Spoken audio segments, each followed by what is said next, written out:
teman-teman. Jadi di video kali ini kami akan membahas mengenai penanganan dan pencegahan trauma. Selamat menyaksikan. Jadi trauma itu apa sih? Adalah hal yang berkaitan dengan tekanan emosional dan psikologis seseorang yang besar. Biasanya terjadi karena sesuatu yang sangat disayangkan atau pengalaman yang berkaitan dengan kekerasan. Dan trauma juga merupakan suatu kejadian fisik dan emosional yang dapat menyebabkan kerusakan fisik dan psikologis seseorang dalam rentang waktu yang cukup lama. Selanjutnya jenis-jenis trauma. Yang pertama ada traumatik massa, di mana traumatik massa adalah kondisi atau pengalaman yang dipicu atau terjadi seperti pengalaman atau tragedi seseorang yang pahit yang dialami dalam kehidupan mereka. Complicated grief adalah kesedihan yang rumit ketika seseorang yang berada di dalam keadaan berduka akan terus-menerus meningkat. Nah, selanjutnya ada traumatic grief. Traumatic grief ini adalah salah satu bentuk respon psikologi seseorang ketika seseorang tersebut mengalami kejadian traumatis. Misalnya, dia mengalami kehilangan seseorang yang disayangi atau ditinggal meninggal. Selanjutnya, stres. Stres merupakan bagian dari kehidupan dan menjadi rutinitas harian. Bahkan jika ada suatu kejadian bergairah, itu akan mendatangkan stres dan individu akan cepat sekali terangsang dan itu akan membuatnya tidak nyaman. Dan yang terakhir, traumatis stres. Traumatis stres ini tidak terjadi setiap hari pada seseorang, tetapi setidaknya seseorang pernah mengalami traumatis stres sekali dalam hidup mereka. Selanjutnya trauma selama proses kehamilan sampai postpartum. Yang pertama itu trauma bersalin sebelumnya. Beberapa ibu dalam proses melahirkan dapat memicu trauma berat. Kondisi tersebut dapat disebabkan oleh trauma melahirkan atau trauma bersalin postpartum.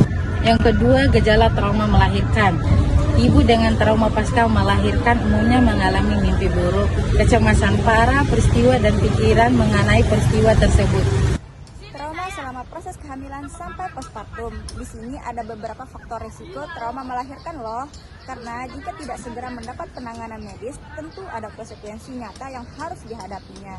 Di antaranya, kemungkinan kecil kemauan untuk hamil lagi dan melahirkan, lalu sulit untuk mendapatkan perawatan dan tindakan lanjutan, lalu sulit juga untuk menyusui bayi secara lancar, dan kemungkinan jika mengalami depresi itu akan berdampak kepada kehidupan seks berikutnya setelah pasca melahirkan. Ini saya akan menjelaskan mengenai penyebab trauma melahirkan.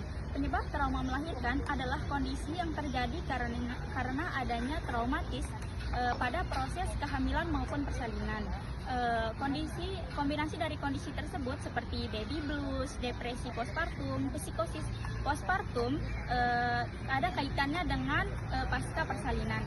Kombinasi dari kondisi tersebut dapat memperparah satu sama lainnya.